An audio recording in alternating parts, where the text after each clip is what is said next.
என் தங்கப் பிள்ளையே, புரட்டாசி மாதத்தினுடைய சனிக்கிழமை நாளில் உன்னோடு பேசிவிட உன் அம்மா நான் வந்திருக்கின்றேன். இந்த நாளில் நான் உனக்கு சொல்லக்கூடிய ஒரு சில விஷயங்கள் நிச்சயமாக இந்த வாழ்க்கையில் உனக்கிருக்கின்ற மிகப்பெரிய பிரச்சனையிலிருந்து உன்னை மீட்டெடுக்கக்கூடிய விஷயமாக இருக்கும் என்பதனை மறந்து விடாதே. என் குழந்தையே, இந்த காலங்களில் புத்திர சுகம் குறைவு, மரண பயம், பிரயாணம், அதிக செலவு, தேக மெலிவு என்பது உண்டாகும். புரட்டாசி சனிக்கிழமைகளில் ஸ்ரீ விஷ்ணு சகஸ்ரநாமம் பாராயணம் செய்வது நல்ல பலனை கொடுக்கும் என்பதனை நீ மறந்து விடாதே. என் குழந்தையே, இது போன்ற நாட்களில் ஒரு அதிர்ஷ்டத்தை தெய்வம் நமக்கு கொடுக்கும் பொழுது அதை நாம் சற்று கவனமாக கவனிக்க வேண்டும். என் குழந்தையே, ஜாதக அமைப்பின்படி சனி திசை, புதன் திசை நடப்பவர்கள் 7.5 சனி, அஷ்டம சனி, கண்ட சனி என சனியின் பிடியில் இருக்கும் ராசியை சேர்ந்தவர்கள் புரட்டாசி சனிக்கிழமைகளில் விரதம் இருந்து வழிபட சகல தடைகளும் சங்கடங்களும் நீங்கி வாழ்வில் வளம் பெருகும் என்பதுதான் உண்மை. புரட்டாசி சனிக்கிழமையில் அவரவர் குடும்ப வழக்கப்படி மாவிளக்கு ஏற்றி பெருமாளுக்கு பூஜை செய்து வழிபட்டு முடிந்த அளவு அன்னதானம் செய்து வந்தால் பெருமாளினுடைய அருள் கிடைக்கும் என்பதுதான் உண்மை. என் குழந்தையே, புரட்டாசி மாதத்தில் சூரியன் கன்னி ராசியில் சஞ்சரிப்பார். கன்னி ராசி புதனின் ஆட்சி உச்ச வீடாகும். மகா விஷ்ணுவே புதனாக அவதாரம் செய்தார் என்பர். எனவேதான் சனீஸ்வர விரதம் கடைபிடிப்போர் சிவவிஷ்ணு ஆலயங்களில் உள்ள சனீஸ்வர பகவானிற்கு நெய் எரித்து வழிபடுவதோடு சிவவிஷ்ணுவையும் வழிபடுவது கட்டாயம். சனீஸ்வரன் ஒருவரினுடைய ஜாதகத்தில் சந்திரன் நிற்கும் இடம் ராசிக்கு 5இல் சஞ்சரிக்கும் பொழுது பஞ்சம சனி என்றும், 8இல் சஞ்சரிக்கும் காலம் அட்டமத்து சனி என்றும், 12இல் 1இல் 2இல் சஞ்சரிக்கும் காலம் 7.5 சனி என்றும் சொல்வார்கள். இக்காலங்களில் புத்திர சுகம் குறைவு, மரண பயம், பிரயாணம், அதிக செலவு, தேக மெலிவு என்பன உண்டாகும். இதை சனிதோஷம் என்று சொல்கிறோம் அல்லவா? புரட்டாசி மாதத்தில் குரு பகவானினுடைய நிறமாகிய மஞ்சளாடை அணிந்து சந்திர பகவானினுடைய காரகமாகிய உணவினை சனியின் காரகமாகிய மண் பாத்திரத்தில் இட்டு 7 மலையானுக்கு படையலிட தோஷம் நீங்கும். புரட்டாசி சனிக்கிழமையில் சந்திரனின் காரகமாகிய பச்சரிசி மாவில் சுக்கிரனின் இனிப்பு வெள்ள பாகு மற்றும் ஏலக்காய் சேர்த்து சனி பகவானுக்கு உகந்த எள் சேர்த்து குருவின் நெய்யில் மாவிளக்கு வைத்து வழிபட புணர்ப்பு தோஷம் நீங்கி விரைவில் திருமணம் நடைபெறும். புரட்டாசி சனிக்கிழமையில் ஸ்ரீ விஷ்ணு சகஸ்ரநாமம் பாராயணம் செய்வது மிகப்பெரிய உச்சகட்ட பலனை கொடுக்கும். இந்த நாளில் பெருமாளை ஆலயம் சென்று தரிசிக்கும் போது, அம்மா உன்னால் முடிந்தால் புளியோதரை நைவேத்தியம் செய்து பக்தர்களுக்கு வழங்குவதும் அன்னதானம் செய்வதும் மும்மடங்கு பலன்களை கொடுத்தருளும் என்பதனை மறந்து விடாதே. புண்ணியங்கள் பல சேர்க்கக்கூடிய இந்த புரட்டாசி சனிக்கிழமையான இன்று நீ பெருமாளை ஆலயம் சென்று வழிபட வேண்டும். பெருமாளையும் தாயாரையும் வழிபடும் பொழுது நிச்சயமாக நல்ல பலன்கள் கிடைக்கும். கோவிந்தனிடம் குறைகளை எல்லாம் சொல்லி பிரார்த்தனை செய்தால் தடைப்பட்ட காரியங்கள் அத்தனையும் உனக்கு நல்லபடியாக நடக்கும். ஆலயத்திற்கு செல்ல இயலாவிட்டால் வீட்டில் வெங்கடாச்சலபதி திருவுருவ படத்தை வைத்து கும்பிடலாம். புரட்டாசி சனிக்கிழமை பூஜைக்குரிய பொருட்களை முன்னதாகவே சேகரித்து வைத்து கொள்ள வேண்டும். திருமலை வெங்கடேச பெருமாளின் படம் ஒன்றை வைத்து மாலை சூட்டி வெங்கடேச அஷ்டகம் சொல்லி பூஜை செய்ய வேண்டும். சிலர் வெங்கடேச பெருமாளினுடைய முகத்தை மட்டும் வைத்து பூஜை செய்வதுண்டு. துளசி தலங்களால் பெருமாளை அர்ச்சிப்பது மிகவும் உகந்தது. மாவிளக்கேட்டு பூஜை செய்வதனால் பச்சரிசி மாவை தூய உடலோடும் மனதோடும் இருந்து சலித்து மாவினாலே விளக்கு செய்து அதில் நெய் விட்டு தீபம் ஏற்ற வேண்டும். பெருமாள் படத்தின் முன்னர் இப்படி நெய் தீபம் ஏற்றுவதால் வறுமை நீங்கி வீட்டில் செல்வ செழிப்பு ஏற்படும் என்பதுதான் உண்மை. புரட்டாசி சனிக்கிழமைகளில் விரதம் இருந்து 7 மலையானை மனமுருக வழிபட்டால் செல்வமும் நிம்மதியும் கிடைக்கும் என்பதோடு முக்தியும் வாய்க்கும் என்பது ஐதீகம். புரட்டாசி மாத சனிக்கிழமை விரதத்திற்கு இவ்வளவு மகத்துவம் இருக்கிறது என்பதனை முதலில் நீ புரிந்து கொள்ள வேண்டும். என்ன நடந்தாலும் ஏது நடந்தாலும் நம் வாழ்க்கையில் நமக்கென கிடைக்கக்கூடிய சில விஷயங்களை நாம் ஒருபொழுதும் விட்டுவிடக்கூடாது. எல்லா நிலையிலும் நாம் எதையுமே சரியாக ஏற்றுக்கொள்ளும் பொழுது நிச்சயமாக நாம் விரும்பியது அத்தனையுமே நமக்கு சரியாக கிடைக்கும் என்பதனை நீ மறந்து விடாதே. உன்னோடு நான் வரும் பொழுது எல்லா சூழ்நிலைகளையும் உனக்கு என்னவென்று நான் எடுத்துச் சொல்லி விடுவேன். உனக்கு எல்லா நிலைகளையும் என்னவென்று நான் எடுத்து கூறி விடுவேன்.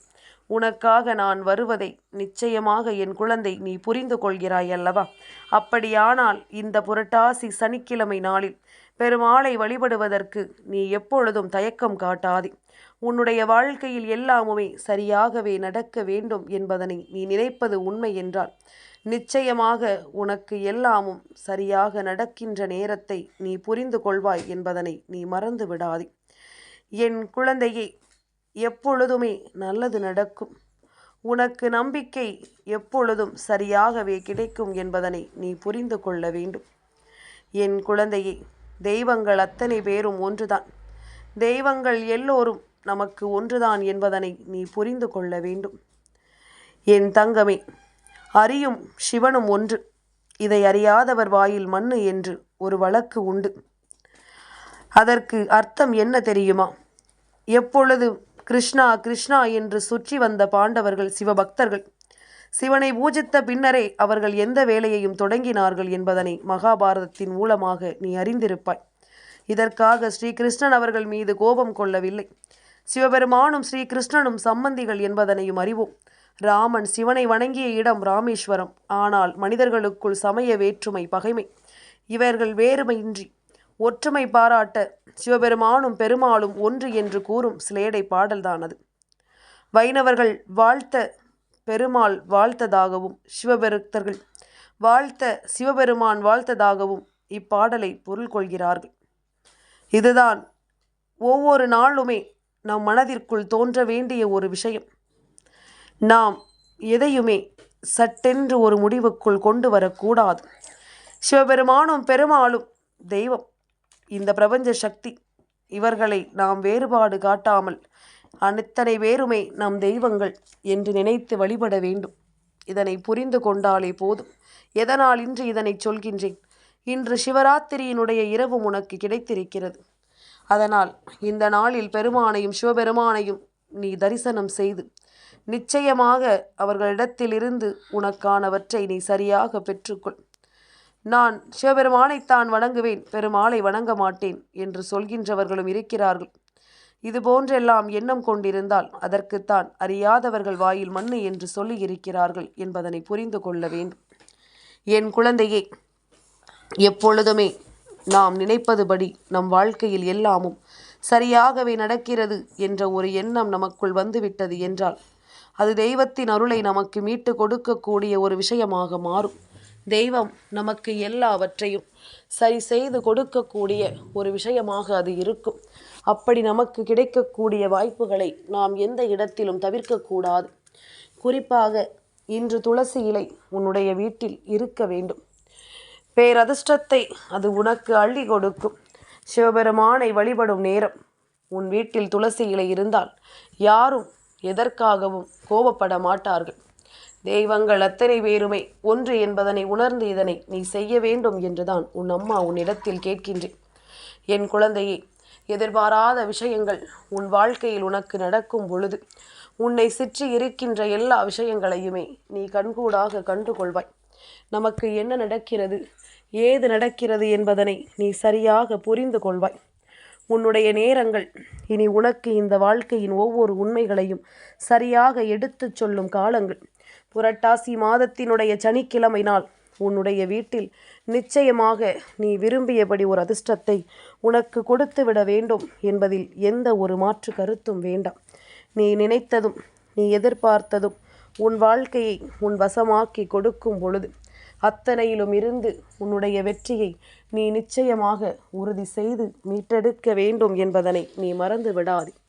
நீயாக நின்று எதை பெற ஆசை கொண்டாலும் அவை அத்தனையிலும் உனக்கு விரும்பியபடி எல்லாமுமே சரியாகவே நடக்கும் என்பதனை நீ புரிந்து கொள்ள வேண்டும். நல்ல நேரம் என்ற ஒன்று உனக்குள் வாய்க்கும் நேரம். இனி அத்தனையிலும் இந்த வாழ்க்கை உனக்குரிய மாற்றத்தை உன் வசமாக்கி கொடுக்கும் என்பதனை நீ மறந்து விடாதே.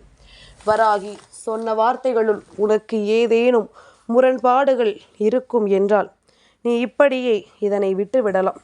நான் யாரையும் வற்புறுத்துவதில்லை. யாரிடத்திலும் எந்த ஒரு விஷயத்தையும் நான் திணிப்பதும் இல்லை. உனக்கு ஒரு உண்மையை நான் சொல்கிறேன். அது புரிந்து கொண்டால் நல்லது. புரியவில்லை என்றாலும் அது உன்னுடைய விருப்பம். எதுவென்றாலும் நீயாக நினைக்கும் பொழுது அதை நீ எப்படி ஏற்றுக்கொள்கிறாய் என்பதை பொறுத்தும் உன் வாழ்க்கையில் மாற்றங்கள் நடக்கும் என்பதனை நீ மறந்து விடாதே. எல்லா நிலையிலுமே உனக்கு எல்லா விஷயங்களும் திருப்பங்களை கொடுக்கும் பொழுது அதை என்னவென்று நீ உணர்ந்து கொண்டாயானால் இந்த சோதனைகளும் சூழ்நிலைகளும் உனக்கு கொடுப்பதை நிச்சயமாக உன்னால் உணர்ந்திட முடியும். எல்லாவற்றையும் கடந்து உன்னால் இந்த வாழ்க்கையில் நல்லபடியாக வாழ்ந்திட முடியும் என்பதனை நீ மறந்து விடாதே. எல்லா கஷ்டங்களுக்கும் ஒரு முடிவுகளை கொண்டு உன்னுடைய வாழ்க்கையில் உனக்கான ஒரு தீர்வுகளை கொண்டு நான் எப்பொழுதுமே உன்னை பேரானந்தப்படுத்த வருகின்ற இந்த நேரம் என் குழந்தை, எதையுமே அவ்வளவு சுலபமாக இந்த வாழ்க்கையில் நீ விட்டு விடாதே. உன்னை தொடர்ந்து வருகின்ற அத்தனை விஷயங்களும் இனி எப்பொழுதுமே உன்னை நல்வழிப்படுத்தும் என்பதனை நீ புரிந்து கொண்டால் அது போதும். உன்னை தேடி வருகின்ற ஒவ்வொரு விஷயங்களும் உனக்கு நன்மைகளை கொடுக்கும் என்பதனை நீ புரிந்து கொண்டால் அது போதும். அத்தனைக்குமான நல்ல விஷயங்களை நடத்தி உன் வாழ்க்கையில் உனக்கான நம்பிக்கையை கொடுத்து என்றுமே உன்னை வாழ வைக்கும் இந்த வராகி நான் இருக்கும் பொழுது நீ எந்த இடத்திலும் துவண்டு விடாமல் கலங்கி விடாமல் இருந்தால் அது போதும். எப்பொழுதும் நான் உனக்காக வருகிற இந்த மாற்றங்களை நீ சரியாக புரிந்து கொண்டு வாழ்ந்து விட்டால் அது போதும். நம்பிக்கை கொண்ட உனக்கு நல்லது நடத்தும் காலம் வந்து விட்டது. இனி எந்த இடத்திலும் நீ விரும்பியதை உனக்கு நான் கொடுக்க வேண்டிய நேரமும் உனக்கு வந்து விட்டது. உள்ளதையெல்லாம் உள்ளபடி எடுத்து சொல்லும் நேரம். இனி உனக்கு எல்லா வெற்றிகளும் சரியாகவே கிடைக்கும் என்பதனை நீ புரிந்து கொள்வாய். என்னாலும் நான் இருந்து உன் வெற்றியை உறுதி செய்யும் காலமும் உனக்கு வந்து விட்டது என்பதனை நீ தெரிந்து கொண்டால் அது போதும். நடந்ததையெல்லாம் எண்ணி கலங்காமல் நடக்கக்கூடிய விஷயங்களை எண்ணி நீ சந்தோஷப்படு. நிச்சயமாக என்றுமே உனக்கு நல்லது நடக்கும் என்பதனை தெரிந்து கொள்வாய். என்றுமே இந்த வாழ்க்கை உனக்கு நம்பிக்கையை கொடுப்பதை நீ நிச்சயமாக புரிந்து கொள்வாய். என்றும் என்றென்றும் நான் வருவது உனக்கு புரியும் நேரம் சந்தோஷமாக எதையுமே நீ எதிர்கொண்டு வாழ வேண்டி முன் வந்து விடுவாய். உன் முன்னால் நிற்கும் இந்த தாயின் அன்பு எப்பொழுதுமே உன்னை மேன்மைப்படுத்தும் என்பதனை நீ புரிந்து கொண்டால் அது போதும்.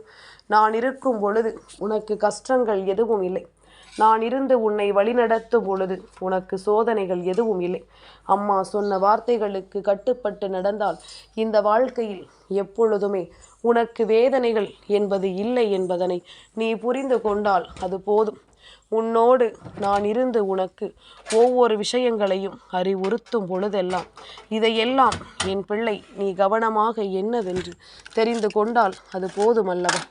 முழு மனத்தெளிவோடு எதையும் ஏற்றுக்கொள்ள என் பிள்ளை துணியும் நேரம் அத்தனை விஷயங்களிலும் உனக்கு கிடைக்கக்கூடிய மாற்றங்களை நீ சர்வ நிச்சயமாக தெளிவாக என்னவென்று புரிந்து கொள்ள வேண்டும் என்பதுதான் உண்மை. உனக்கென்று நான் தரக்கூடிய ஒவ்வொன்றையும் நீ தெளிவாக ஏற்றுக்கொள்ளும் பொழுது அத்தனையும் உனக்கு விரும்பியதை நிறைவாக கொடுத்து உன்னை வாழ வைக்கும் என்பதனை நீ மறக்கக்கூடாது. நல்லது நடக்கட்டும். எப்பொழுதும் போல நீ எதிர்பார்க்கின்ற சந்தோஷங்கள் ஒவ்வொன்றுமே உனக்கு மனநிறைவோடு கிடைக்கட்டும். இன்று அம்மா சொன்ன நேரம் உன் வாழ்க்கையில் அத்தனை விஷயங்களையும் உன் வசமாக்கி கொடுக்கும் காலம் என்பதனை நீ மறந்து விடாதே. நீ என்ன நினைத்தாலும் எதை பற்றி யோசித்தாலும் இவை அத்தனையுமே உனக்கு என்ன வேண்டும் என்று நீ நினைக்கிறாயோ அதையெல்லாம் உனக்கு சரியாக சொல்லிவிடும் என்பதனை நீ புரிந்து கொண்டால் அது போதும். மனம் தடுமாறாதே. மனதளவில் எதையும் நினைத்து கலங்காதே. அத்தனையிலும் உனக்கு சந்தோஷம் கிடைக்க பெறுவதை நீ நிச்சயமாக ஏற்றுக்கொள்வாய் என்பதுதான் உண்மை. நான் சொல்ல வருகின்ற விஷயங்களை எல்லாம் உன்னிடத்தில் எப்பொழுதுமே தெளிவாக சொல்லி முடிப்பதற்கு ஒரு காரணம் உண்டு. எல்லா நிலையிலும் உனக்கான நம்பிக்கையை நான் கொடுப்பதற்கு ஒரு காரணம் உண்டு. உன்னை சுற்றி நான் உனக்குள் இருக்கின்ற உண்மைகளை வெளிக்கொண்டு வருவதற்கும் ஒரு காரணம் உண்டு. இனி என்ன நடந்தாலும் எதற்கும் என் பிள்ளை தயங்காமல் இரு. நீ எதிர்பார்த்ததை விடவும் உனக்கு பல சிறப்பான விஷயங்கள் நிச்சயமாக நடக்கும் என்பதுதான் உண்மை. என் தங்கப்பிள்ளைக்கு இந்த வராகி அம்மாவினுடைய ஆசீர்வாதங்கள் எப்பொழுதும் உண்டு.